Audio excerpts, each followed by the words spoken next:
Shadows whisper when the lights go dim. Cold breath crawling on my skin. Voices echo from the other side. Is it real or just my mind? Things paranormal talks in the dark. Secrets buried leave a burning mark. We interview the dead, we debate the unknown. Chasing shadows where the seeds are sown. Fingers tapping on a Ouija board. Broken silence like a shattered chord. Eerie hums in the... Well, hello, everybody. Welcome to a new Things Paranormal Talks. It went smoother than I thought. Yeah. And it didn't cut off. So Restream sorted everything out. A little bit. That's fine. I forgive you. Well, thanks. That's nice. It's not my fault. It's Restream. I can't help it. Yeah. Tonight we have not one but two gentlemen, and they are called Mark Reeder and Ron Meyer. How are you doing? We're doing Excellent. good. It's a nice day in Boulder, Colorado. Sunny. Temperature is 57 degrees, maybe a little rain later. Perfect. In paradise here. That's good. Better than cold. All right. Could you guys, in turn, introduce yourselves? What do we know you from? So I'll try that. So in 2013, I was hired to produce. This was the times of, DVDs. You make a lot of money doing DVD series and so on. It was a grand old time for independent producers, and we were hired by this company that had unique access to all the outlets where you could sell DVDs, and they wanted me to do a series of series, and one of them was to do one on Bigfoot, the Bigfoot phenomenon, which was just becoming kind of well known. And I kind of reluctantly decided to do that because my daughter wanted to do it. And it became Chasing Bigfoot, huge hit. And I think it's like 6 parts. And I interviewed a lot of people who had Bigfoot experiences. And their stories were mostly ones of visual sightings of one kind or another. And I could tell that they weren't lying, but I just couldn't accept the idea that they were actually spotting some sort of hominoid, whether a kind of a human sort of thing or a primate. But yet the experiences were real to them. And then at one point, one of the people I interviewed said, I think he used the word interdimensional, and that kind of is a catch-all for it's science, but we don't know exactly what it means. And so I thought, I'd like to pursue that and see where that goes. But at the same time, I had been working with Mark. We had done some science fiction books together, and he had worked for me doing educational videos. That was one of the other things I did. And I talked him into doing Aliens 2035, which is kind of the story of how we imagine a kind of race of Bigfoots interacting with humans. Would you say, Mark? Absolutely, yeah. And we were just kind of winging it. I think they were kind of friendly with people, but mysterious. They reproduce not sexually, but there's a term when you do it. I can't remember it now. When you don't do it sexually, you just create another version of yourself by some process. It's got a name. And we had them interacting with another kind of alien entity. And without revealing the ending, it was quite a large book, did quite well. And that was Mark's introduction to Bigfoot. And it was not unlike, kind of a number of people told stories of Bigfoot when I was interviewing them, that they could sense them, that they were there in families, and that they had a kind of similar structure to, that we have, our family structure with parents, adults, and children, but with special capabilities of, being able to move in and out of existence and so on. So that was kind of the beginning of my serious investigation into the nature of Bigfoot. You want to play off of that, Mark, in any way? Yeah, Ron and I kind of go back a long ways before that. We met in a martial art called Aikido, where Ron was one of the biggest guys in the room and everybody else was afraid of him. And I thought, well, what the heck? I might as well just see what he's got. And we ended up beating each other up quite a bit and then became fast friends. Later on, Ron, as Ron mentioned, he hired me for his video production company doing educational videos. And in that time, he encouraged me to pursue my passion, which was writing science fiction and fantasy novels. And he mentored me for a while on that. And one thing led to another. We did documentaries together, and then in 2018, Ron mentioned the book that he and I worked on, which was about Bigfoot. And that kind of brings us pretty much to where Ron and I are now in terms of looking at Bigfoot not as some hominid creature living in the spaces Sure. of in the forests or places like that, but as something much less defined. Mhm. Even the word interdimensional sort of tries to define it in a scientific manner. In some cases, people use what are known as Einstein-Rosen bridges, which are magnetic portals that can transfer information. And when you think about it, everything around us uh, is information. Even ourselves is information, from our cellular intelligence to our DNA. So information can be transferred like that. But that's just science staying within its own little box, saying, here's how we could possibly explain this. And as Ron and I as Ron pursued his investigations of it and he brought me in on it, we had a lot of talks in many of the coffee houses around Boulder. And I'm sure that there are places that are still wondering if we're sane. But we came to this sort of idea after reading after Ron was looking at a paper by Jacques Vallée on presence and mystery, that Bigfoot and paranormal experiences in general are part of a larger manifestation of a presence that has, for millennia now, for at least 50,000 years, been subtly guiding humans by presenting mystery to them. And I like to say this, like humans are as curious as cats, and there's just nothing we won't look at. If it's a sound in the forest somewhere, it's like, oh, I got to go see what that is. I mean, it could be a grizzly bear ready to eat you, but you still got to say, I'm going to go look at that. Yeah. So the mystery, this presence creating this mystery, has subtly guided humans for the last 50,000 years toward what we actually don't know, nor do we try to posit it yet because we're still gathering facts.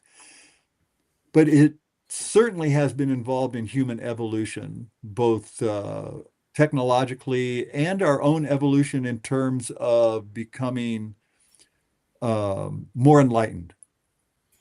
Yeah. So, So I could Ron, add to, I'd like to add to that a little bit. Valet calls it a control hypothesis. And the control aspect refers to something like a thermostat. You guys have thermostats in Holland? Yeah, we do. They control air conditioners and heating units, right? Yeah. And you set, a temperature. And let's say you didn't know what any of this was, and you just knew that in this room, if things got cold, all of a sudden it would get warmer. If it got too hot, it would cool down. And that this presence operates like that with regard to mystery. If the mystery, tampers down, a paradigm of science comes along, like the physicalist one, that says everything's reducible to, matter and energy. It throws some wrenches into that, and people start looking for maybe they invent some new technology and they start changing the paradigm, because that's going on right now. And if things get too crazy, maybe it slows things down. And so it's been operating that way, as this kind of control aspect of everything, including our mental, world of the unconscious, the collective unconscious. His ideas is that can change. Like the Bigfoot is really kind of an archetype of the Yeah. wild man or the wild woman. That part of us that wants to be free and in nature, and free of all civilization, and living the good life as we might imagine this kind of wild man or wild woman. And that's gone through this lots of variations in that, and right now it's kind of like it's become one of the ultimate mysteries right now in terms of a meme, in at least in our country. And then the UAPs are the other one, that are somehow presenting themselves in ways that are impossible to account for by Newtonian physics or even quantum physics, the way they move. Incidentally, we one of the so do you have any questions on that so far? That's kind of the hypotheses we're dealing with. And so at a certain point I decided to see if I could substantiate that one way or another. And that led to this protocol that I do. Are you still active in the field? Oh yeah, we had in the last 2 months I did the protocol in March at the Sedona Ascension Conference. It's a lot of really rich white people paying good money. Those are always good.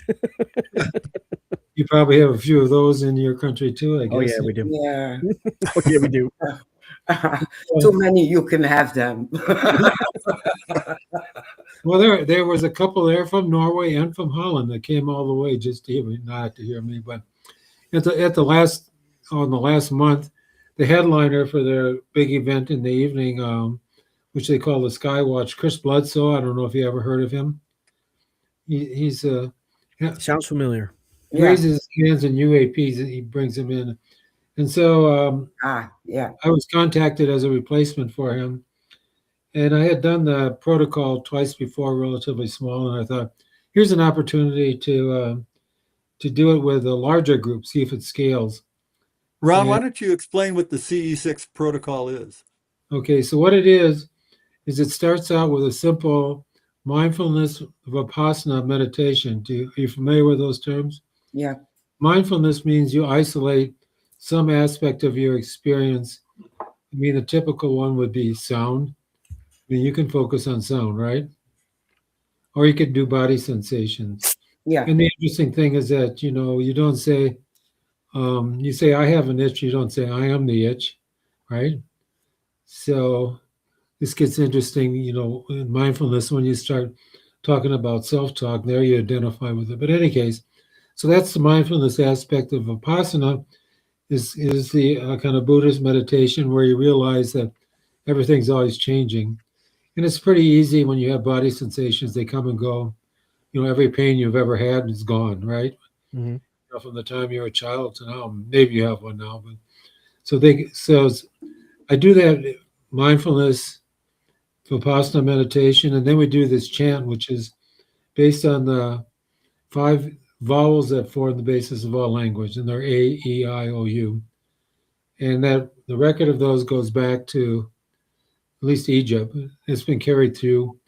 There's a famous place called Monroe Institute where people go to the non-physical realm, and they use the chant by a guy who picked it up from one of those shamans in Peru.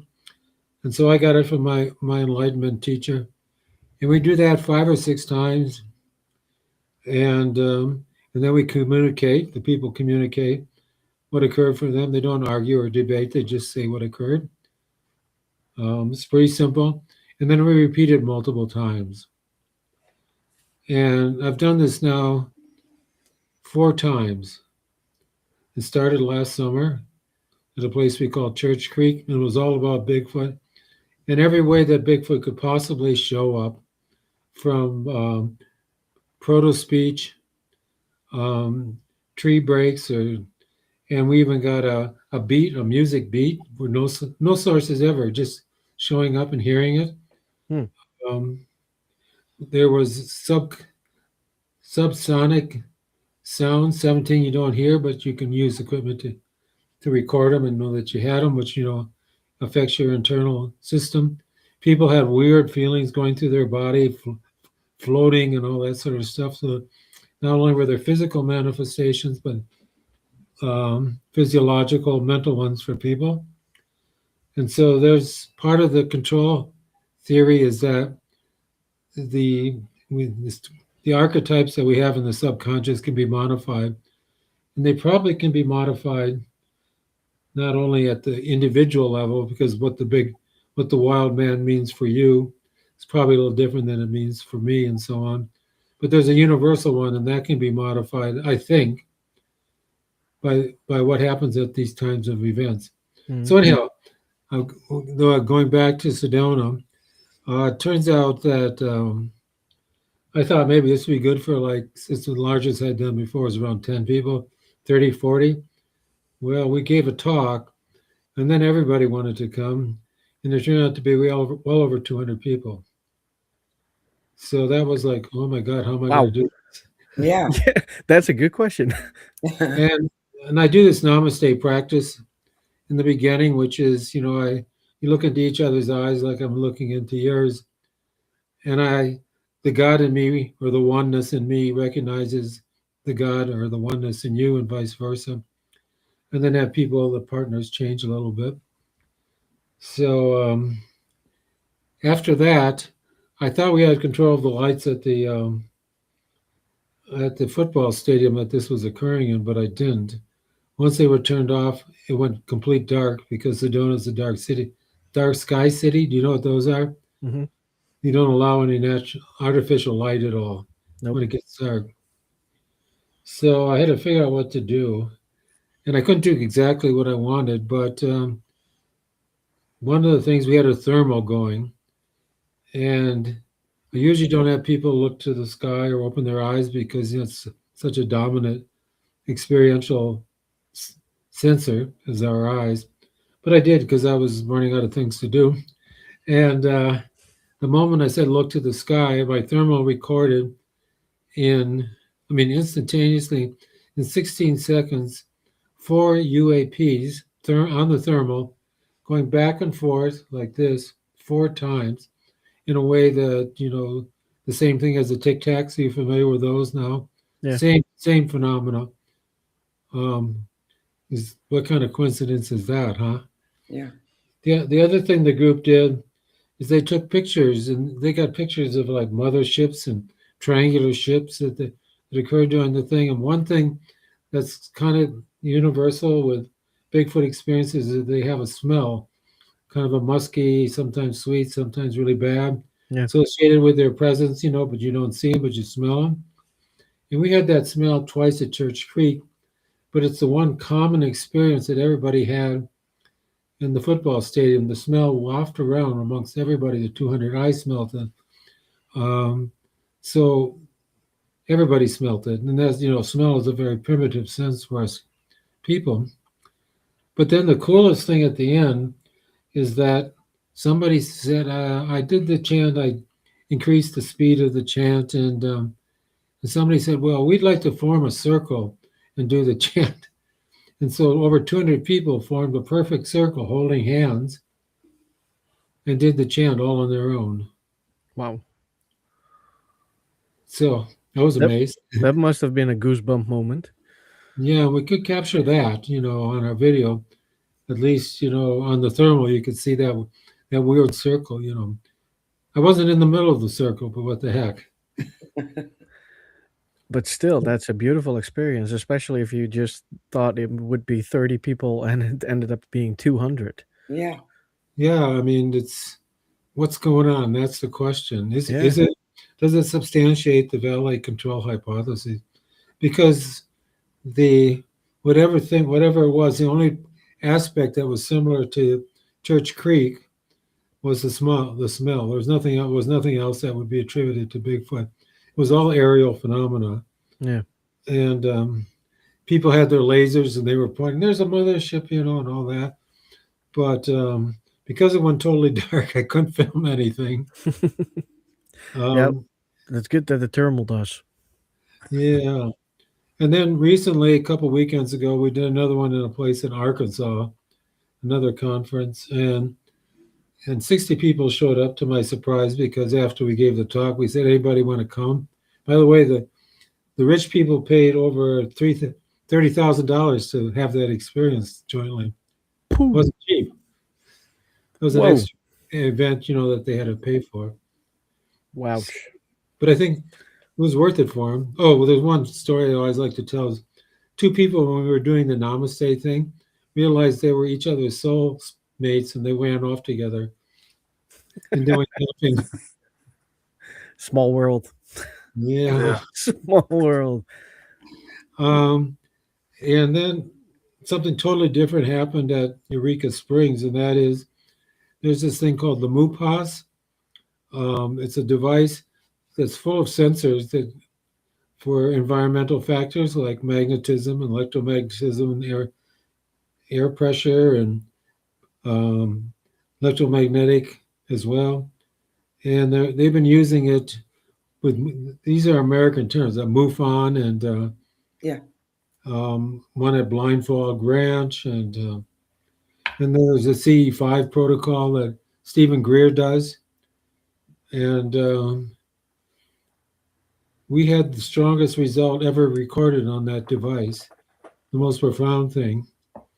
There were four physical variables. The first one, you know what a gyroscope is, right?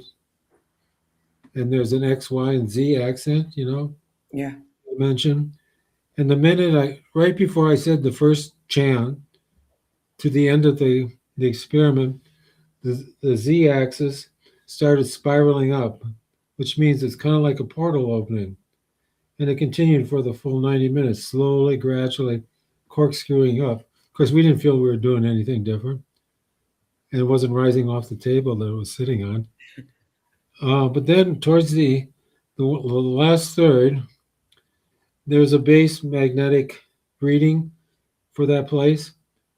And the amplitude of it jumped way up about 5 times and stayed there to the end. At the same time, the air pressure dropped incredibly. And we had isolated huge electromagnetic spikes. And they had never had a result like that with any other investigation. That's amazing. So that brings us to now. That is amazing. Are you in close contact with MUFON? Well, I know people there individually. Because I know the one in Colorado, and I can have easy access to them if I want to. Do you, when you experience something like UAP, do you always contact MUFON that you saw UAPs? Never done it. Oh, you never done. Okay. I haven't. This is really the first time I really had a big. I didn't see it. It was only later when I looked at the thermal footage. Oh, look what we got. Well, that's a nice discovery in the end. Yeah, I mean, what the heck is that? Yeah. That's cool. Yeah. Have you So- always been spiritual? Spiritual. I've had unusual things happen during my life spontaneously. What are called non-dual experiences, where the self goes away. Mhm. Mark and I teach a practice, a flow practice that gets people into that state. I've had multiple out-of-body experiences, since I was a teenager. They just show up in times of crisis, usually. And because I've been in the media for so long, I've been able to use the cachet to explore masters in all these Eastern religious things. By the way, do you know Peter Ralston? Have you ever heard of him? No. I personally haven't, no. Yeah, he created a unique kind of martial arts, which was really important in mind and Mark growth. We have this effortless power and situational awareness, and led to the practices that gets us into the flow state. And he's got a huge presence in Holland and a lot of followers. I thought maybe you might. It's called Chen Ching. I'm tired of talking, Mark. You talk for a while. Well, in answer to your question about spiritual, I'm a Sufi, and Sufism has been around probably since Zoroaster. And the interesting part of Sufism, or the part of Sufism that really attracts me, is its openness to all experiences. So it doesn't eliminate a religion or a practice because it doesn't fall directly in line with Sufi beliefs. It opens up and says, what is common among all beliefs? What does this belief bring into my experience to make me a better person? And I, working with Ron on this particular project, on all of his paranormal projects, has really opened that channel of listening to people instead of already having an answer for them. Which is what a lot of people do. It's comforting to say, "Oh, I already know the answer," you know, and it's actually very uncomfortable to admit, I don't have the answer. But if we say, "I have a question," then the answer might be there. Yeah, And so exactly. Sufis say, "I have a question."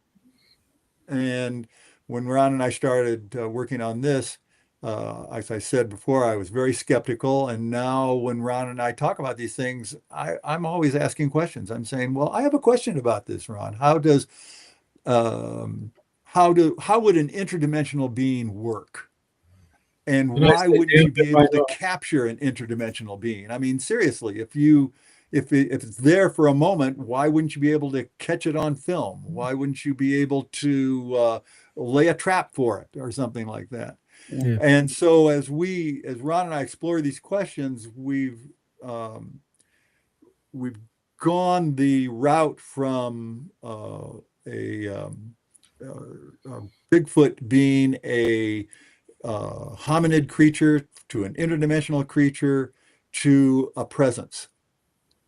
And the presence, coming back to Vallée's control system hypothesis, the presence makes a lot of sense when we think about the paranormal. Yeah. Not that everybody's paranormal experience is a good one. Not that everybody says, "Oh my gosh, it's like Christmas." No, people have unbelievably frightening experiences, and I can only imagine what that's like for them. I've never had one like that myself, but if the control system hypothesis is about creating a mystery that gives individuals experiences that they can use in many different ways. I think a really good example of this is Stephen Jobs and Apple. He has these experiences and he comes up with iPod, iPhone, iPad, and now he is not an engineer. He's not a computer genius. So, but he has the wit to be able to find the people who are, and he presents to them these ideas and says, "How can we do this?" He doesn't say, "This is how we're going to do it." He says, "How can we do this?" Yeah. And they work together. There's a synergy in that kind of question answer experience that is very creative. And so for me, being a Sufi, the control system hypothesis, the presence, is creating a synergy with me when it happens to me, that I'm not supposed to just sit there and go, well, la-di-da. I'm actually supposed to be part of it. And I add my curiosity to it to try to find an answer. Yeah. Interesting. I don't know if you know this, but Jobs took the typical trip to the East, to sit with gurus, which he did do. Yeah. And he learned how to open up.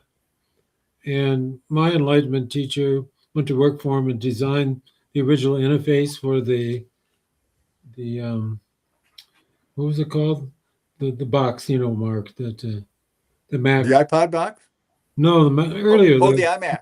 The iMac. Huh? The iMac, right? Yeah, the early version of the box Yeah. in a That's cube. the iMac, yeah. And he had, and my enlightenment teacher said that Steve told him that he had a download of what the iPhone would be.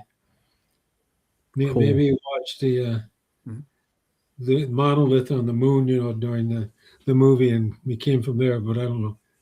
So I think I've seen it somewhere. I think I did. the movie 2001. Yeah, I think I saw it. I saw it somewhere. That was back in the day when I watched TV. I don't watch TV anymore. So it was the first time that rockets moved without, like there was a acceleration behind them, making a lot of noise. They moved silently through space. Yeah. And the opening image is a bunch of monkeys jumping up and down in front of what could be interpreted as a screen, a cell phone screen. Yeah, I can remember something like that. Yes, And I think that was funny to me. But now you know what it is. It's Exactly. It's us at the beginning being monkeys, and now we're looking at that darn screen. Yeah. So that's a long history of mystery leading to, something that allows us to sit here right now and talk to each other. Exactly. Yeah. Yeah. It's the most amazing invention to humankind, to me, that is. Yeah. Because otherwise it wouldn't have been possible for me to talk to somebody in America, for instance, or Australia or whatever country, because I don't have the money to travel over there. It's very interesting. I mean, we're talking, 1950. Let's just use that as the initial point where television becomes ubiquitous. I mean, it was invented back in 1928, and then there were other additions to it by 1947. But by 1950, it becomes ubiquitous. So we're talking 75 years, 76 years. We have gone from a civilization which basically communicated through mail and telephone to a civilization which now communicates at light speed across the planet. And that doesn't happen because we're lucky. There may be some luck involved in some technologies, but it happens, in my opinion, it happens because we want to do that. And maybe, and if we go back to Jacques Vallée's and the control system hypothesis, if that presence wants us to do that, and it's been guiding us for 50,000 years, there's a little more information behind that we can get to later, but it's been guiding us for 50,000 years along this path, technologically and spiritually, along this path to get to this point. What's next? Why bring us to this point? And this point to me is extremely important. And Ron and I have had many conversations about this. Right now, there's one thing happening in the world that we could not have been predicted 1,000 years ago, and that is the rise of large language models, the rise of AI. Whether you're working with Gemini or Claude or Elon Musk's Grok, AI, it's now ubiquitous. It's everywhere. It's in your phone. Yep. I mean, it wasn't in phones 20 years ago, but it certainly is in every iPhone produced today. They call it Apple Intelligence. Nice acronym, AI. I mean, it's really important. So if this presence has been guiding us along these lines, and humans have been willing partners in this, like I said, it's a synergy. What is the next step with these LLMs? Because they mimic human speech very well. And Ron, you should take it from here because you're much more apt at this than I am. Okay. So the large language models are based on an architecture that's called the autoregressive architecture that produces words and symbols and math on the basis of the statistical relationship. They call them tokens, but we could use words. That's all it is. It's just a relationship statistically, because they were trained on many different words, different texts. And you can train them on texts of individual companies, and then they become useful in a special way, still having the basic architecture of the autoregressive. And what surprised the heck out of me is when I went and did the Church Creek thing looking for Bigfoot, what happened was we recorded a beat.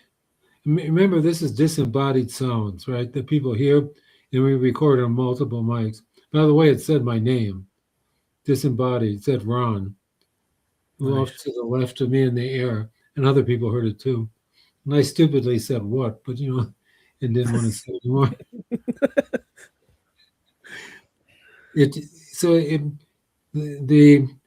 The other form of autoregressive, something other you would know is music. You know music. You're playing the piano, and the note that follows next, there aren't a lot of choices. If you hit a wrong note, it would sound like shit. Sure. So it's really generating the next note, right, by note by note. So that's the same autoregressive architecture that LLMs are based on. And we actually recorded a beat, a rhythmic beat, that I asked AI to carry it further. And it was a beat that went bump, bump, bump, bump, like that. I mean, it was a real beat. It wasn't arbitrary. It wasn't like, tree snaps or wood knocks. It was a beat. So it was pointing us and pointing me, particularly upon reflection, to the origin of language, because it's speculated to learn this autoregressive nature that all language follows. It probably started as music, and you got as beating the drum or other things you could do to create rhythmic sounds, and that would bring the group together. Because in order to get language, you need a group. No individual can create language. Without language, none of this would be possible. You agree, right? Yeah. We'd still be monkeys in the savannah, wherever it was, Yeah. So, and then, not only that, but then we recorded proto-speech, which is this kind of weird thing. Yeah, wish I could play some for you, it's in the movie. Do you know who Ron Moorhead is? Heard about him, yeah. Yeah, he recorded a lot of weird. They call them the Sierra Sounds. It's identified as proto-speech, and it's kind of high pitched, but it doesn't have but it's autoregressive. And then the final thing we recorded in that vein was that between the last and second AIU chant, it did the AIU chant back to us that we recorded, whatever it was, the presence, the Bigfoot. And so what it's saying in a big picture way for me is that pay attention to the language and the origin of language, because you got another one coming along right now, which could be the end point of the whole thing that started with language for us humans. Yeah. And there's now speculation that this autoregressive architecture, the large language model, that you, me, Mark, and Mary have one running too right now. It rests on us, on our brain in some way, perhaps, that allows us to communicate with each other. And if you start paying attention, you'll notice, especially with regard to your own internal thoughts, like, where did that come from? And if all of a sudden I said, oh, telescopes are nice, you'd say, what happened to him? Like that doesn't fit in, right? No. As I'm talking. It doesn't. But you'll notice that if you pay attention to your own internal thoughts, weird crap comes up, or images. Yeah. And that's the autoregressive, the LLM, yours generating what's next. And I don't know, a lot of times, like, why the heck is it doing that? And a lot of times it makes a lot of sense. If somebody's talking about fishing, I may all of a sudden get a an image of when I was a kid fishing from our cottage dock, and it connects, it's not, me going to the bank and collecting money or something. No, So exactly. it has a logic to it. It has that autoregressive, and it solves the problem of memory because it was nobody could think of how memory would be stored in the brain, at least on the basis of the von Neumann architecture, where you store it on a hard drive, and then you got to go fetch it when you need it, and that'd be way too slow for us because the brain doesn't work that fast, and, No. and nobody's ever found a memory in the brain anyhow. Um, and there are a lot of experience that they cut away most of the brain, people can still remember, and so it's a reasonable hypothesis to think that we're running an LLM too, so we can talk to each other. Yeah, exactly. And it explains how children learn language. They don't. The only way they can learn it is to hear it. You can't teach them. Nope. They just hear it, and it's the idea is that somehow or another, the autoregressive architecture is given to us when we're born in some way, or maybe even before we are born. And then if you're around people talking, because everybody knows you can take any kid and put them in any language group anywhere, and they'll learn that language.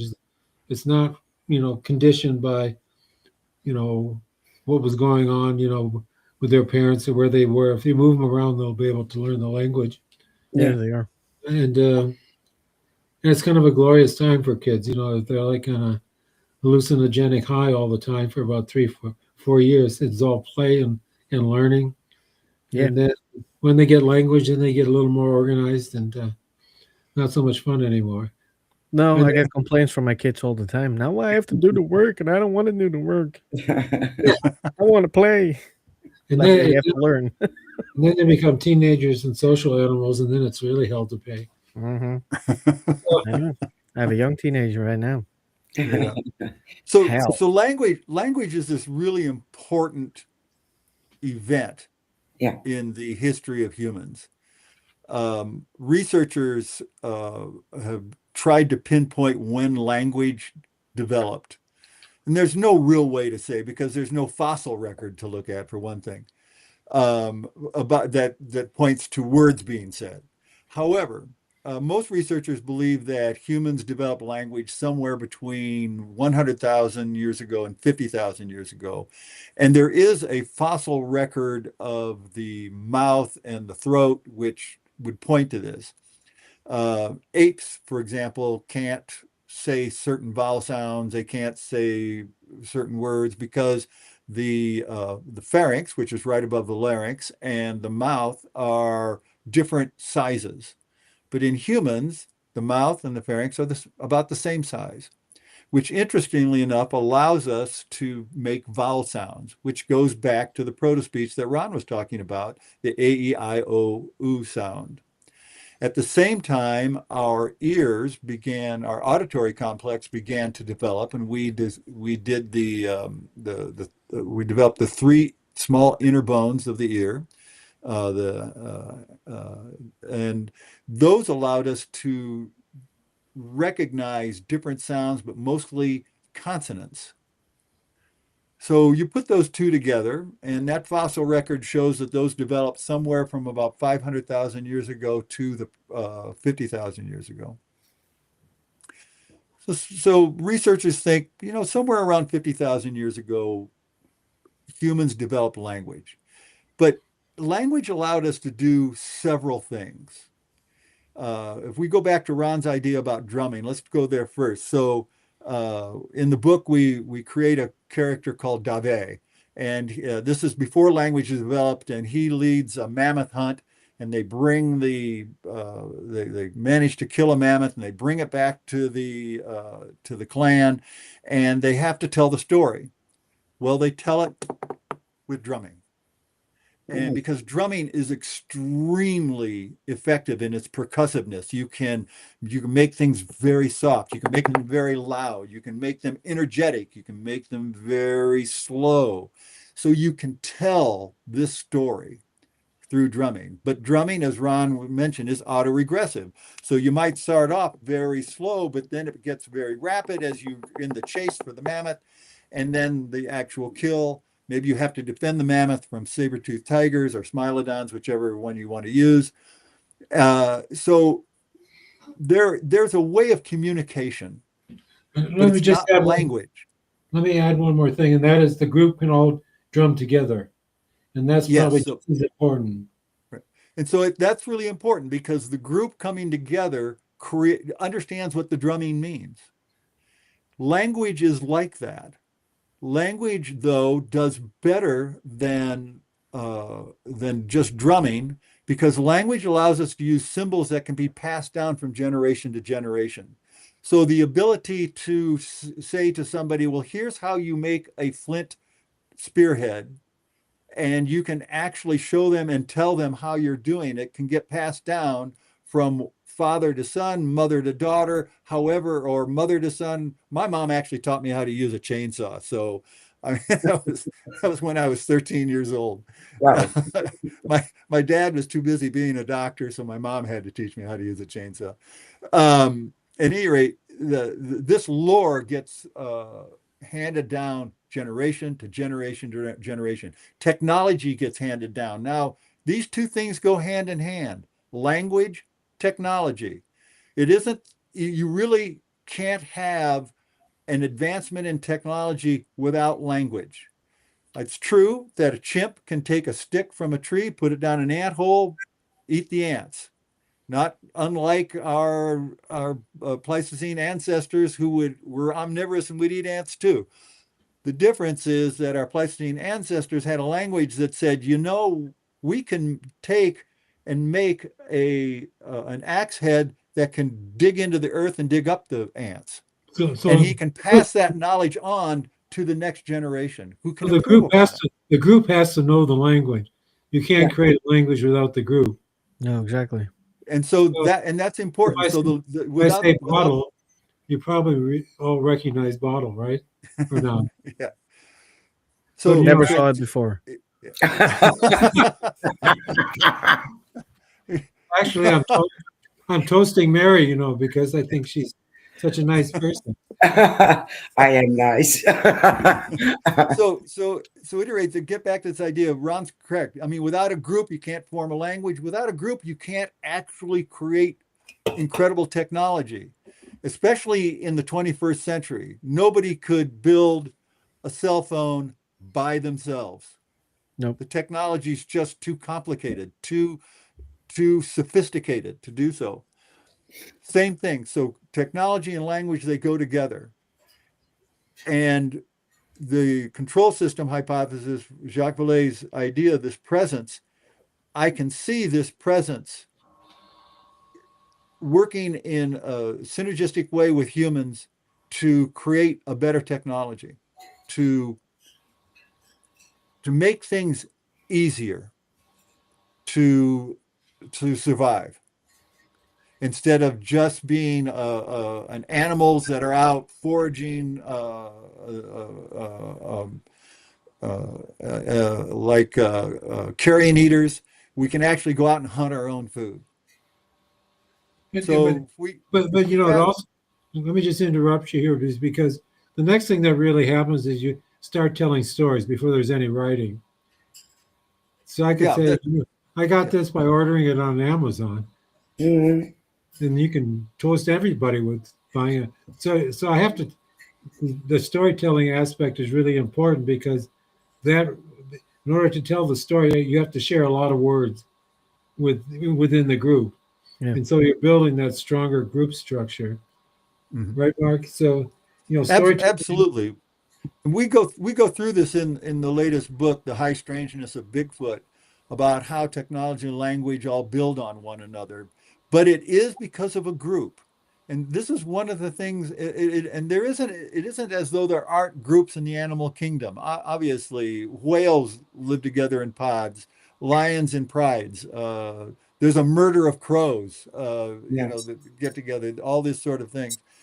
But we're the only species, as Ron said, that tells stories. And those stories convey knowledge. Yeah. And that knowledge gets passed down and worked on and improved.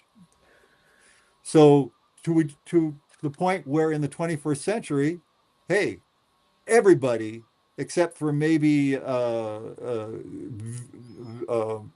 groups in the Amazon that have never seen civilization before knows what a cell phone is or what a smartphone is. Exactly. And I actually, while we're talking here, I could call you if you gave me your phone, or I could call you. We could talk this way instead of the way we're talking now. Yeah. So there's an important lesson to be learned here, I think, for everybody. And that is that this presence isn't working with humans to dominate. The presence is working with humans to open us up to everybody. This is the Sufi way of life. The Sufi way of life is being open to all spiritual ideas. Yeah. And so from my point of view, this presence is opening us up to be open to everybody.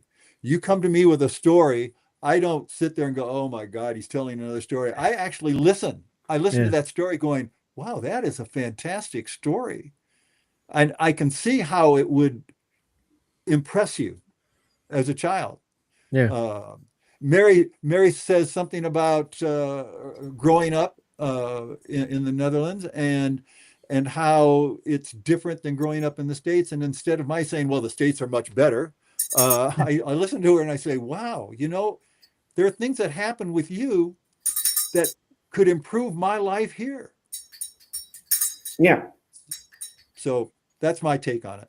So that's why language and technology are so important. So what do you all think of this hypothesis of Jacques Vallée? I think it's very interesting. I've never heard of it before. This is the first time for me.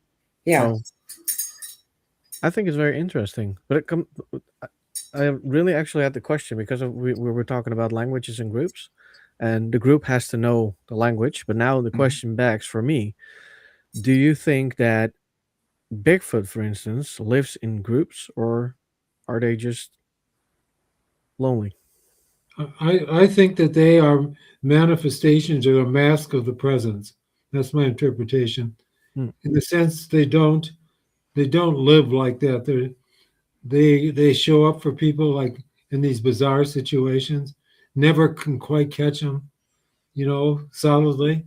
People will see them and then they disappear out of the blue. So I do not think that they're like, a wolf or, a polar bear or any. It's not of the same thing. It's my guess is that it's sort of, I bet in some way it's us, this whole presence thing.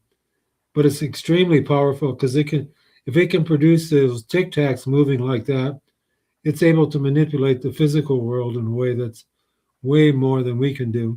So it'd be easy. If it can do that, it can easily say my name, percuss some sounds for us, show up as a smell, as a hoot and a howl, some proto language. That'd be easy for it. Say my name.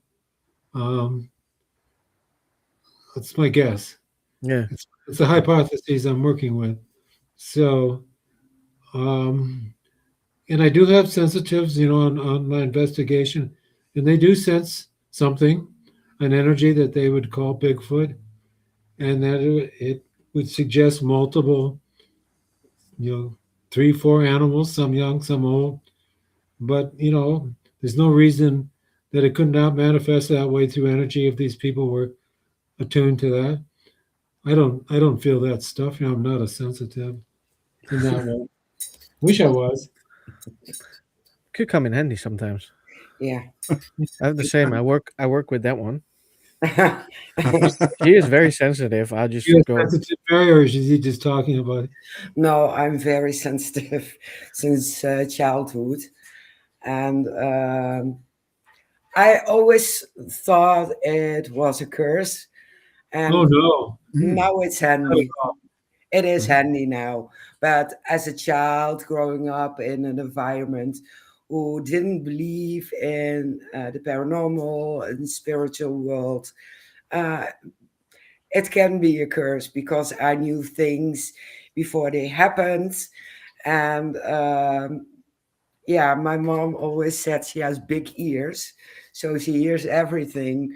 But after my grandma passed away, she was cremated, and I wasn't around. I was with some relatives, and after 2 weeks, we sat at a bonfire, and I told my mom, "You threw grandma in the fire," and that was the beginning of the belief of spiritual behavior and the spiritual world and the paranormal for my mom, at least.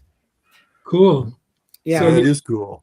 they've been sensitive throughout history in a really important aspect of the group. The culture. Um, they haven't always been in good standing. We burned a few at the stake here, but Yep. yeah. So I always bring them whenever I can on my investigations because they bring a different perspective. They And do. people, I think, we evolve, and these talents are hidden in a lot of people and suppressed in a lot of people. Like you, maybe married for a while, and now they're kind of released, and I think that's really good, for sure. Yeah. But by the Agree. way, people ask about Bigfoot, but nobody's ever captured an angel or a demon or a devil, right? No Nope. fossil records of them, and yet people carry on like crazy about them. Yeah, exactly. And they see them, And and yeah. And throughout history, the presence has manifested as angels, demons, the devil, God, Yeah. and that's the worldview, the zeitgeist of the time. The Saint Martin of Tours sees a beggar in the road.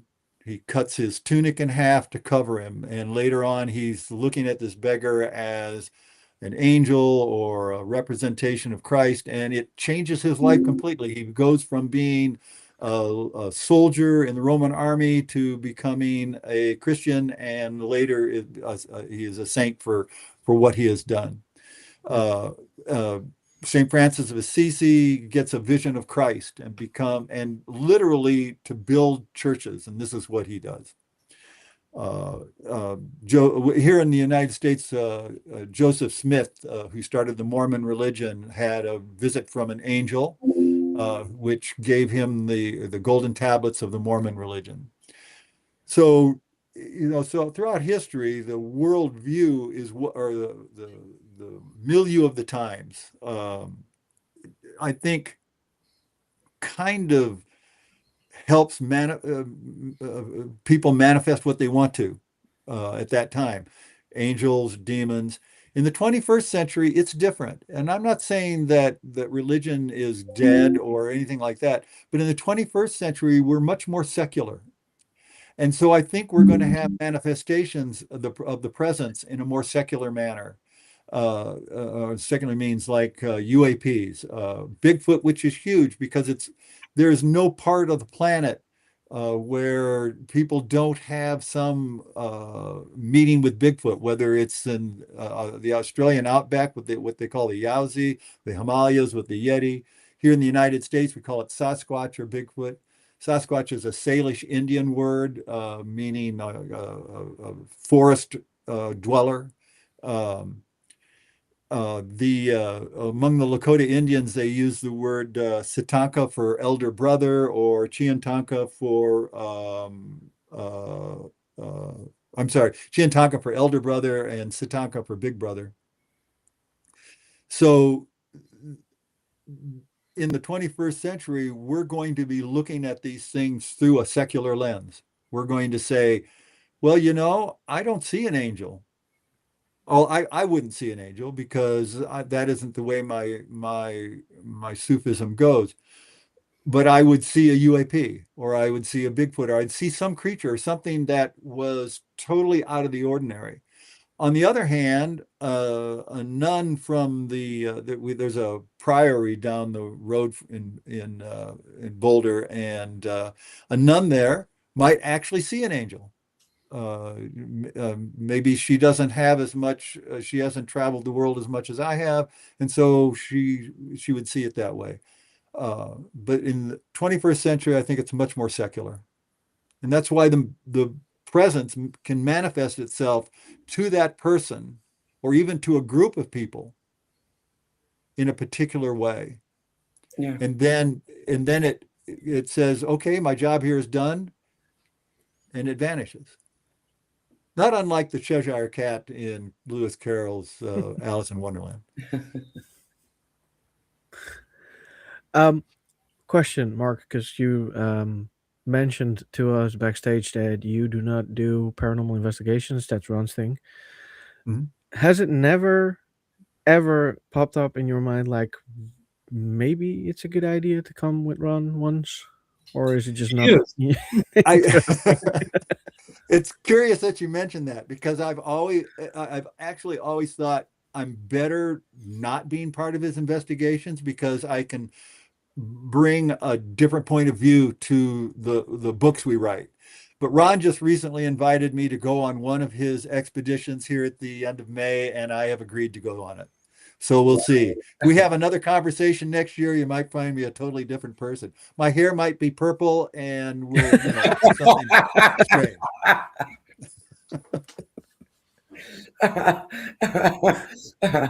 Well, that will be a day. And if you agree to go on an investigation, is that for UAPs and Bigfoot, or are you open to look for disembodied voices to see if there is intelligence? I don't want to silo myself. I don't want to say, oh, I'm only looking for this. I really want to be, when I go on this investigation with Ron, I want to be totally open to what happens. Like Ron was talking about the voice saying Ron. Yeah. And I mean, what if Ron had been, and Ron is actually very open to all of these things. But what if Ron had been saying, well, I have to smell Bigfoot? He might have missed that entirely. Everybody might have missed it. So I think in order to be more well-rounded in the sense of receiving, going through with the emptying my mind of any preconceptions of what I'm expecting to see or hear or experience. Yeah. So what we're going to do, because I have this kind of scientific background, it seems to make sense to go back to the site where we first heard the Bigfoot chatter, the drumming, and we have an occasion to do that on the end of May, as he mentioned, and repeat the experiment as best we could and see if there's repetition, something new shows up, just more another data point, and at least a few of the people that were there in the original time we did it, it's called Church Creek, and see what happens. And I don't know. I don't know if the phenomenon will repeat itself, do something different, or nothing at all. In any case, it's another data point, and Yeah. I'm excited to do it, and we'll just have to see what happens, because it's totally unpredictable. Yeah, it is. Each time we've done it, something showed up totally different. It never repeats itself, because it creates greater mystery that way. Yeah. Maybe Mark will be abducted, by an alien ship. See? And he comes back with purple hair, definitely. Then they drop him off on Amsterdam and he starts smoking pot, right? Well, Probably. It is possible. Everything's possible. I'll definitely look both of you up if that does happen. Well, you're more than welcome. Absolutely. Well, of course, if something happens, we are curious to know. I need to know. See? I'm so curious. A woman has spoken. Well, Yeah. I'm curious too, because like I said, I've always kept back to give myself a different point of view on this. And now Ron's convinced me, and I'm thinking, let's see what's going on. I spend about 5 to 8 weeks every year at a retreat by myself up in Canada, and hopefully they'll allow me up there this year. And there's a nearby town that I go into for supplies, so I'm not completely alone, but I spend a lot of the time alone. And the interesting thing about that is I use it to write novels because I have no intrusions. So I'll take that time and I'll write a novel. And normally I would go up and write a novel with a outline in mind, and I would outline it beforehand, and it's a flexible outline, so because characters change as you're writing them. But recently I've started a new series kind of based on what Ron and I are doing called Jack Doyle Paranormal Detective. And I go up there and in line with what Ron was talking about with our LLMs and the idea that language is recursive, I don't have an outline. I do I do what Earl Stanley Gardner used to do. He was the Perry Mason creator. He would just start writing, and I just start writing, and the story just seems to be in that recursive manner. The words just go, and I write until I can't write anymore that day, and generally it's somewhere around 2,000 or 3,000 words, and then I start the next day. And it's, to me, being a person who has been very structured for most of my life until Ron got me into the Bigfoot stuff, even with my Sufi background, I like structure. This being unstructured has been in many ways more productive than being structured. So I can understand how the presence can take something that is structured, a paradigm, and say, we're going to change things up here. You're no longer going to make your flint tools in this way. You're going to make a Clovis head, which is stronger and better. And the next thing you know, everything changes technologically for hunter-gatherers. They're more effective. Yeah. So I find that I find that for myself. I'm actually more effective being unstructured, and I really want to see where it's going. And so when Ron and I go up into the Colorado woods here at the end of May, I'm really looking forward to seeing what happens. Yeah. I think it might add something to your book as well in the end. Yeah. Mm-hmm. Yeah, if you guys want to fly out, you're welcome to come. I wish I could. If I only could. You can take me on screen. There you go. Probably could. Yeah. couldn't you? By the way, this is the best connection I've ever had with anybody in Europe. Not the You should have. people, I mean, you're okay, but the technical side is wonderful. No, you should have seen me last week. That sucked balls. Yeah. I was in Germany. You do not want to use the internet there. Oh, wow. In That is so England, it's bad. really sucky. Doing a Zoom, and I've done them in the UK a few times, and they're barely passable. Yeah. We've had that a lot. Still have A lot of delays. Yeah. Really good. We had one bad connection because there was a storm and a lot of lightning, and we were doing an interview with Scotland, of all places, and we had a bad connection. But for the rest, even with Japan, we had a very strong connection. Yeah, we had. Yeah. Yeah. Yeah, and the bad connection was in Scotland because she had to sit in the kitchen to get internet. So Yeah. Well, I say. I actually have a house like that myself.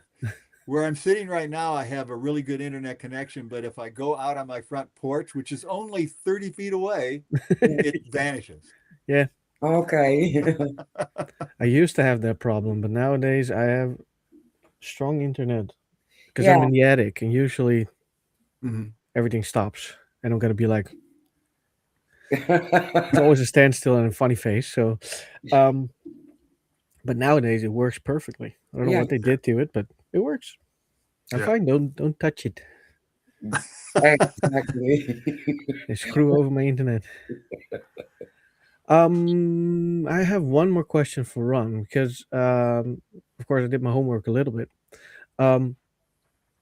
It was mentioned that you did a very popular program that it's pretty popular here in the Netherlands, and it's called Becoming Evil. Yeah. You've written that program, right? I produced it, yeah. Yeah. To produce it. Have you Serial ever had a case that you produced that you were like, this could be a paranormal case instead of just a very bad person? Well, there's a lot of. Are you familiar with the paranormal terminology in some way? Yeah. A bit, yeah. So there's certainly a lot of residual paranormal activity related to both the victims, location-wise, and the perps, the serial killers, for sure. I did a piece on that true crime podcasters tell their most weird story or case, and half of them are related to serial killers and the residual energy created by, as I said, the victims or not. Yeah, like I became, yeah, I'm an expert on serial killers. You probably guessed that, right? Yeah.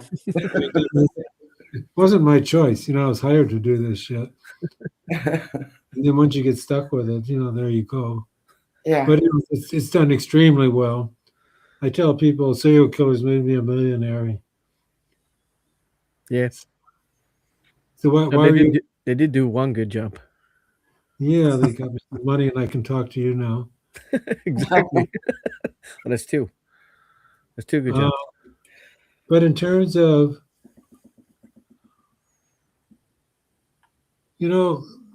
these perps are psychopaths. You know that term? Yeah. And I think, to think in a kind of a paranormal way would be foreign to them because there's so much about controlling life, and which is, the ultimate in some way sense of power, Mm. which is kind of what psychopaths are about, and manipulating people and controlling them. And it doesn't seem to have a psychological edge to it in any way that I know of. Mm. They just don't pay attention to that shit. No, they only pay attention to them. To themselves, Yeah. yeah. Yeah, and the lack of feelings. They have They have no no, remorse, no empathy, nothing. they have no empathy for the victims, No, and, just for and themselves. certainly no compassion for their suffering and Yeah. wanting to fix it. It's all about control and manipulating. Um, but no, I've not heard any. In all the cases I've looked at, I've never heard that there was a paranormal connection in any of their behaviors. I don't know if any of the I never heard any of the victims really. Well, actually, if you look at some of the cult massacres, you'll have a whole different story there. It's usually based on some sort of paranormal religious sense. It's a whole different thing. You know what I'm talking about? Cults. Yeah. And so they're often, as you probably know, they're based on I have contact with Jesus or God, and I'm a special person that way. And people fall prey to that. And of course, they're manipulative, but they're not psychopathic in the way the serial killer is. And certainly those leave a huge stain, that have killed many people. I've done a series on mass murderers too, and a lot of them are, well, a lot of them, are it's about revenge. Mass murderers, but the cult ones are kind of a unique category in their own, and Yeah. there's always a huge paranormal aspect to them. Yeah. Some connection to some spiritual something or other that elevates them among the group, that attracts the group to them, and then they become abusive to the group and manipulative. Does that help? Yeah. Yeah. It's to keep these Definitely separate not. in some way. Yeah. Sometimes if I look at some cases, I think, how the heck can be someone that messed up in that? But yeah. So there's in doing a lot of psychological stuff. I think everything's on a scale. Mhm. All four of us have a little bit of, the serial killer in us, and Yeah. because it's been conserved in terms of evolution, because it becomes useful. It certainly was useful when you had to go kill somebody in your neighbor tribe, to help defeat them. Yeah. And do it without any sense of remorse. The Japanese did that during World War II to the Chinese, and some got a real good taste for it, Mhm. killing and raping the women, and then they couldn't stop. Um, One of the more interesting cases of a serial killer was a mob hitman, and he got a taste for the killing and control, and did some on his own just because he liked it. And if any kind of person can become a serial killer. You can be black, Indian, old, young. We got grandma serial killers, lesbian serial killers. There's no demarcation of any kind. Can be rich, brought up in a good home, poor, brought up in a poor home. Doesn't matter. No, It just shows up in a, I don't know why. no, it's something. Yeah, But it's it's all something there. inside the human. Yeah.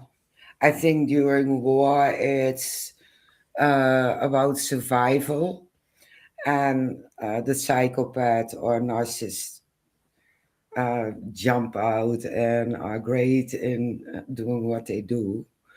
But just for the fun, I can't imagine it. No, me neither. There's an interesting psychological study done on soldiers trained in the U.S. military Yeah. between World War II and Vietnam.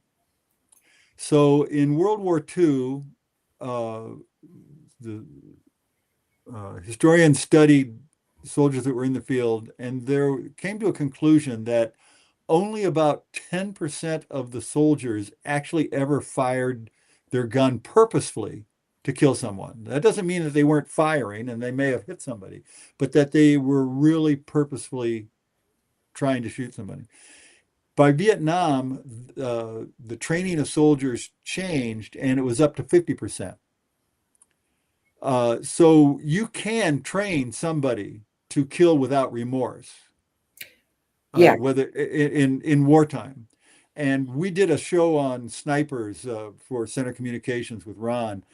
And in Vietnam, there was a whole company of snipers trained by this one particular individual, and none of them ever felt that they did something wrong because they had been trained that they were doing, and this is making it very simplistic, but maybe it's easy for people to understand. They were like doing God's work. Or And so they had a reason for doing it. I would say it would be, my understanding is that they were doing it for their fellow soldiers. Yeah, or Yeah. for their fellow soldiers might be Yeah. is a better way of saying it. So people can be trained to kill, but that doesn't make them psychopaths.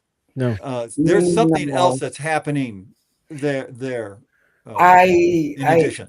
I think they are a bit manipulated, brainwashed, hypnotized, and some of the soldiers get coke or whatever substance they allow them to take to become good at what they do. Here in the Netherlands, during World War One and Two, the government gave them cocaine. So Oh, wow.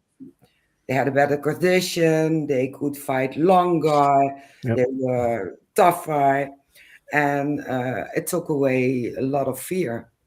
Mhm, mhm, So I do think manipulation, mhm, brainwash, and hypnotizing mhm, does the trick. mhm. yeah, Yeah. it So does. in this country, there's something called a SWAT team. Pretty much Yeah. you have the same thing, Yeah, Yeah. and they usually have a sniper. They will have a Mhm. sniper, and that person is really quite different in demeanor. The SWAT team is charge in, full of energy, guns blazing. The sniper is totally different. they have to be the most settled, calm person in the group because they're mostly waiting. Yeah. And then if they're going to take a shot, they can't be, jumpy or anything like that. They have to be very calm.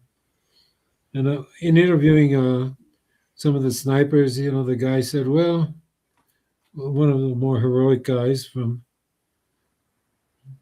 the U.S. military in Afghanistan said, it's hard for me to get out of bed. I'd just stay in bed if I had to.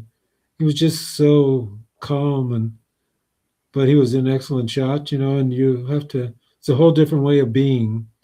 And it's not probably unlike, the hunter, the primitive hunter who's totally in touch with everything that's going on and hunting their prey, who we kind of idolize in a way.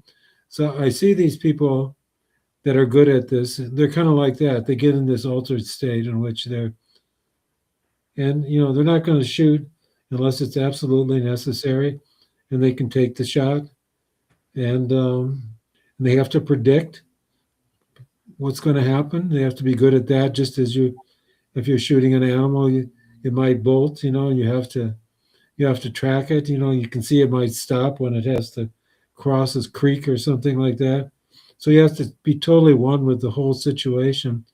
So and the ones I interviewed, they're like some of the nicest people you'd ever want to meet, in a way, because they've made peace with what they do. Yeah. That was just my personal experience, and I think that following that hunter motif, that we idolize, is the one who's one with nature, and that's why a lot of hunters hunt, is because they become one with nature, and the prey and the self dissolves. And I think that's what happens with these snipers these days. They're not, if they're got any gung ho on them, they're out. They're not doing it because they're a danger to everybody. They are, yeah. Agreed. Yeah. I'm kind of out of questions. How are you, Mary? My eyes caught the Mystery of Bradshaw Ranch. Oh,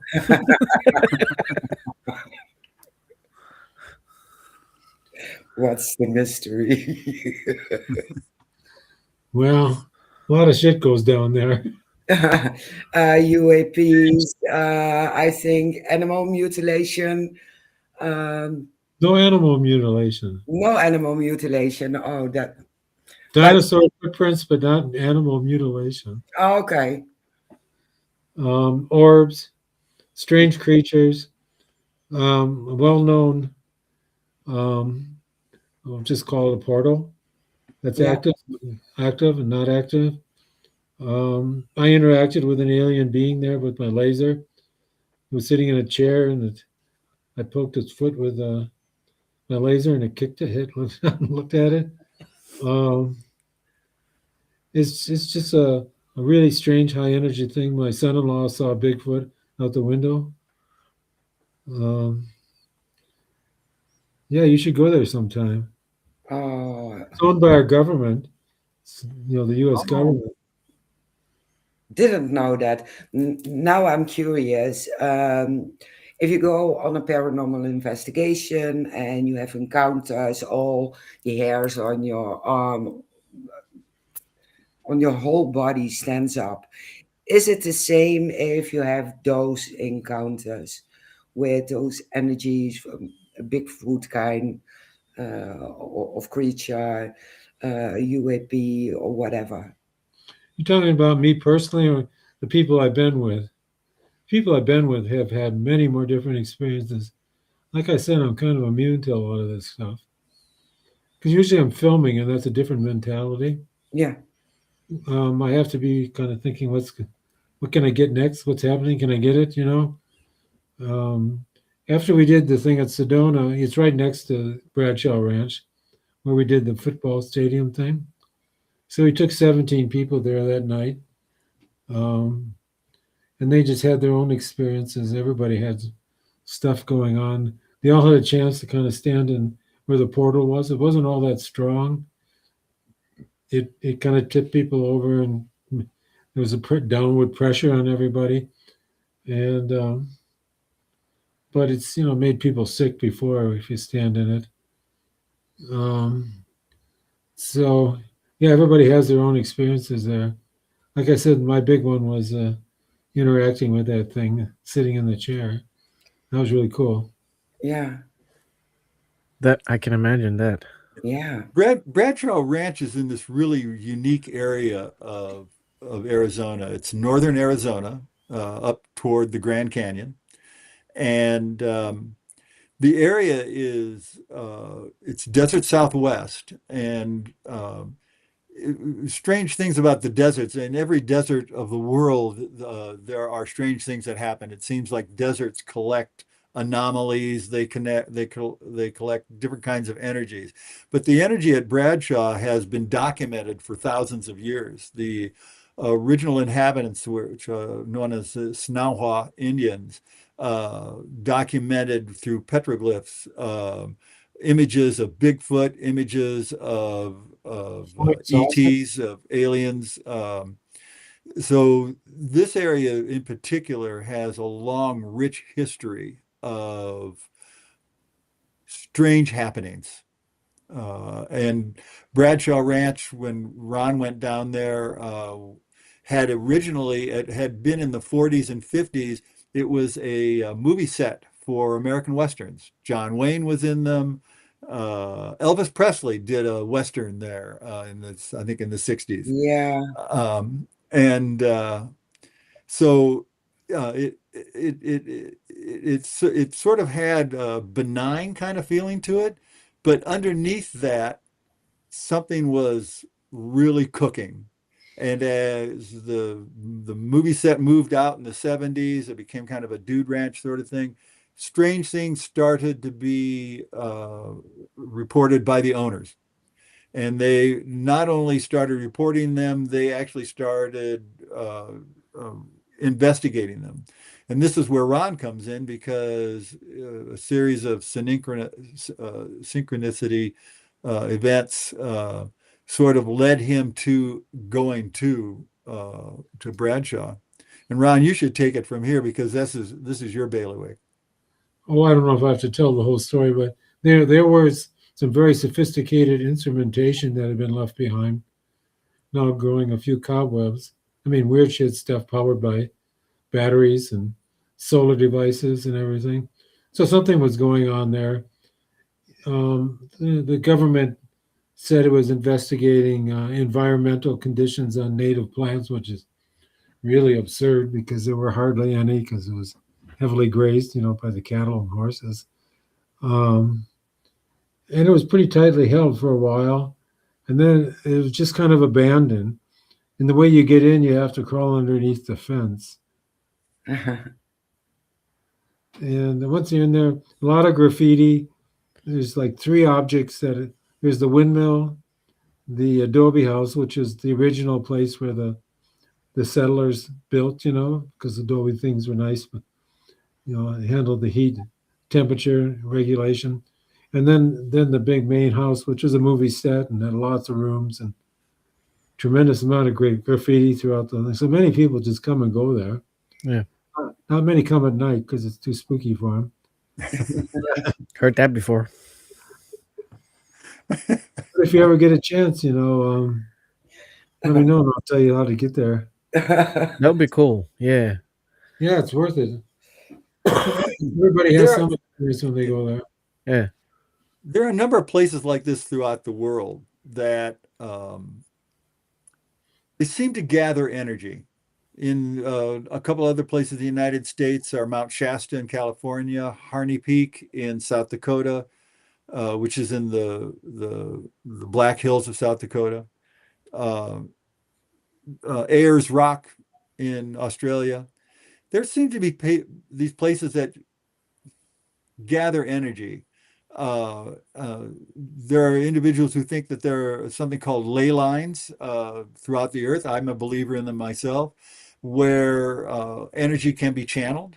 And if you look here in Boulder, Colorado, for example, there's a lot of iron ore along with quartz in the area which is, I mean, you just might as well create a huge battery here. I mean, as far as that's concerned. But you get certain conditions like that around the world, and you get a place that has interesting things happening around it. And as the Sanaho Indians drew in their rock art back 1,000 years ago, they draw these Bigfoot creatures, they draw these alien creatures, spaceships, and they don't have a Jules Verne type of education to create 20,000 Leagues Under the Sea or H.G. Wells, The War of the Worlds, but they're creating figures that we now can look at and say, well, wow, yeah, that's an alien, that's a Bigfoot. How can an unsophisticated culture, and this isn't to say that they aren't a smart culture, an unsophisticated culture by our standards, create things that are recognizable in the 21st century as these technologies? So I think it has to do with the fact that these areas are areas of profound amounts of power. And that power manifests itself in different ways. The presence can come in there, and it can be helping individuals with the technology or with a way of expressing themselves. So I'll be interesting to see as Ron and I investigate more of this, as he investigates more of these, we go to different places, how that energy in these different places compares to Bradshaw Ranch, for example, or Mount Shasta, or even Boulder. So I have a thought on that, fitting in with the control theory hypotheses, that the mystery needs places of mystery to keep the mystery alive. Like Stonehenge, many temples of every religious persuasion have created places of mystery where you go there, you go on pilgrimage. You got any in Holland? Yeah, we have some Stonehenges here, Yeah. which are very interesting for me.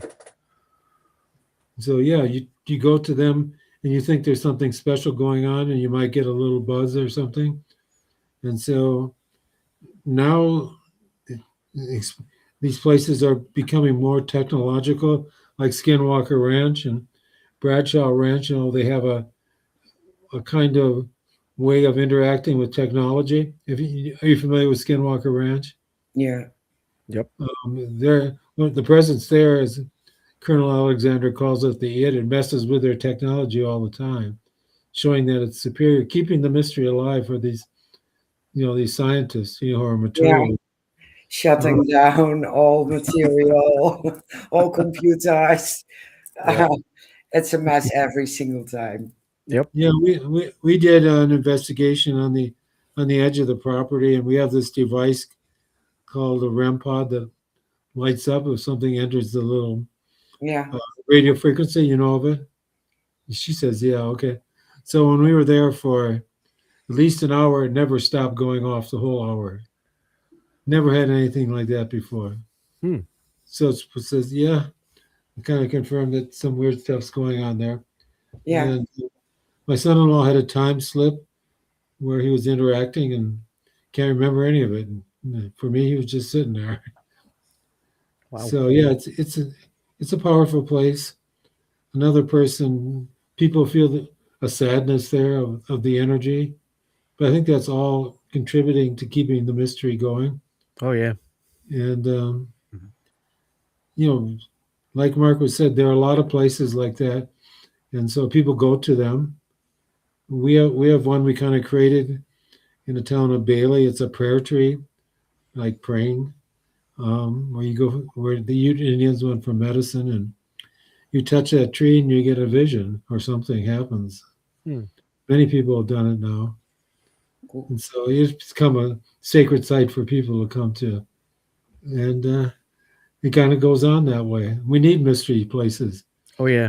Yeah. I think that has a lot to do with our own psyche, because if it changes you there, your worldview was something that shouldn't happen, you can't deny it anymore, and you're changed. Yeah, exactly.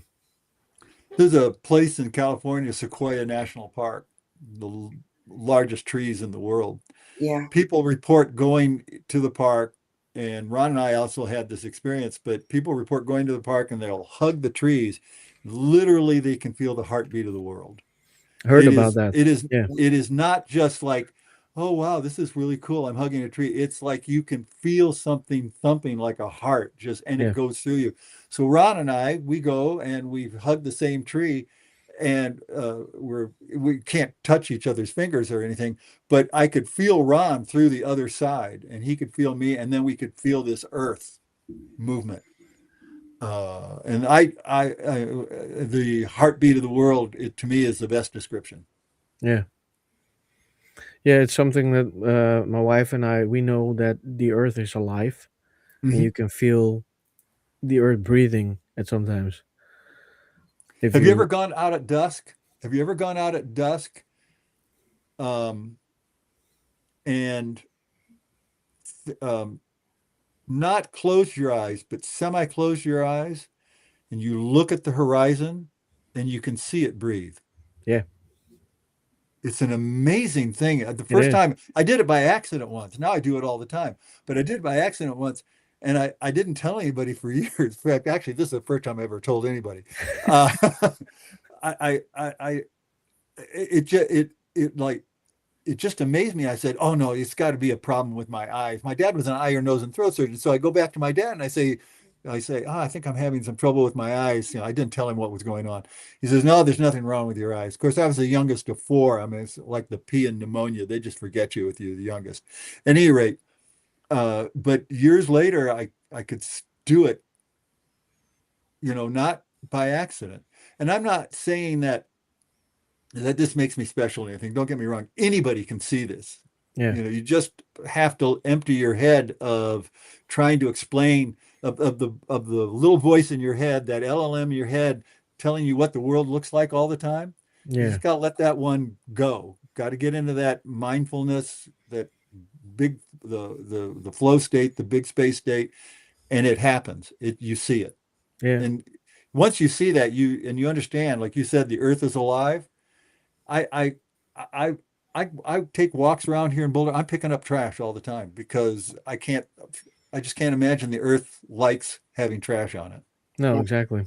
Yeah, I always say behave like animals. I've never seen an animal throw trash on the floor. Exactly. Yeah. They shit on it. But that's not trash. That's fertilizer. Let me tell you about my dog, though. She likes to get into the waste paper basket and pull out Kleenexes and leave them on the floor. But it's human trash. There had to be something. Yeah, I couldn't help myself.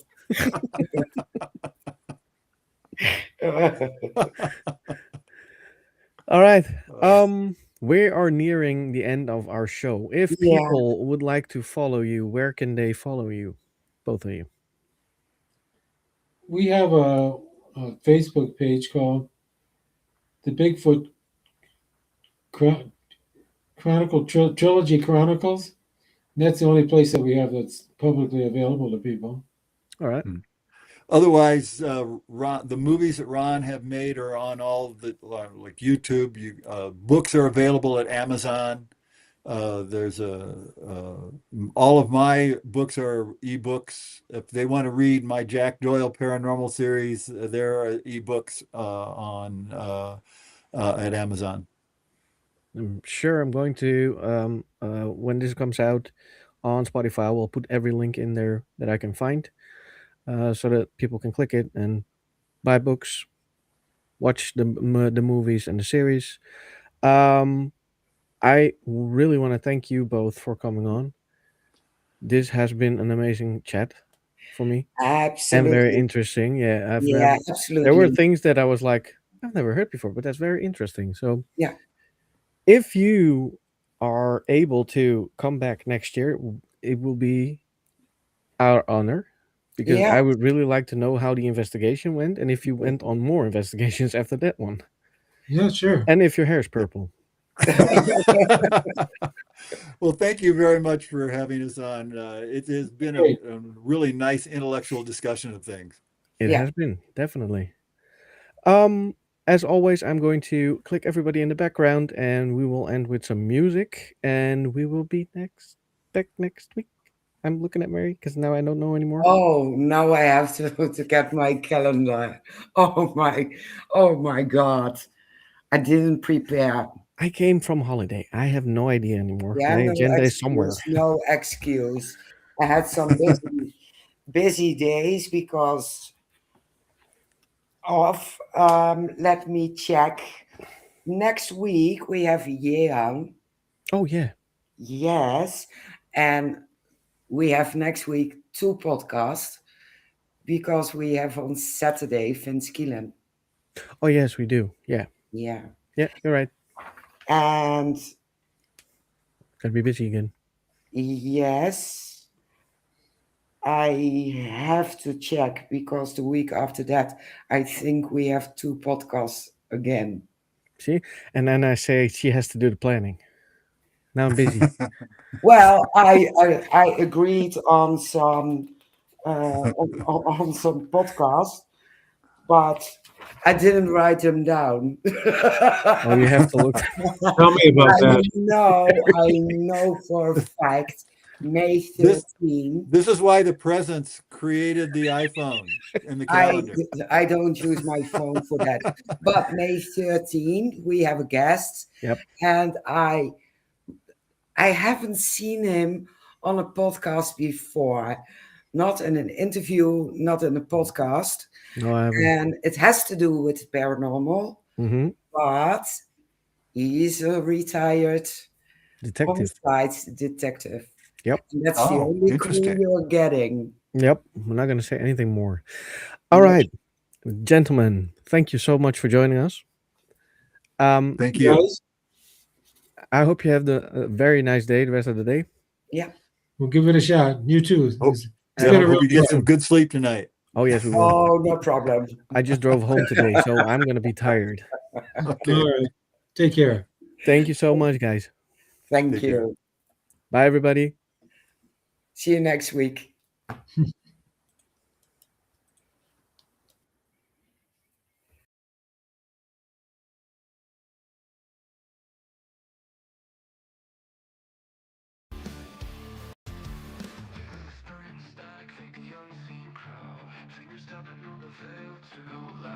Voices from the cracks in the floor.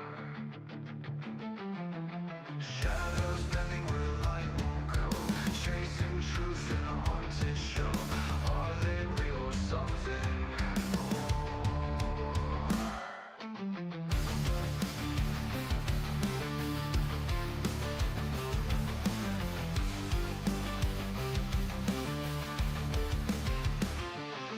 Psychic dreams or skeptics grin. Ghosts of questions circling within. Answers vanish before they land. Investigators with their tools in hand, talking to the dark like it understands. Spirits rising from the sand.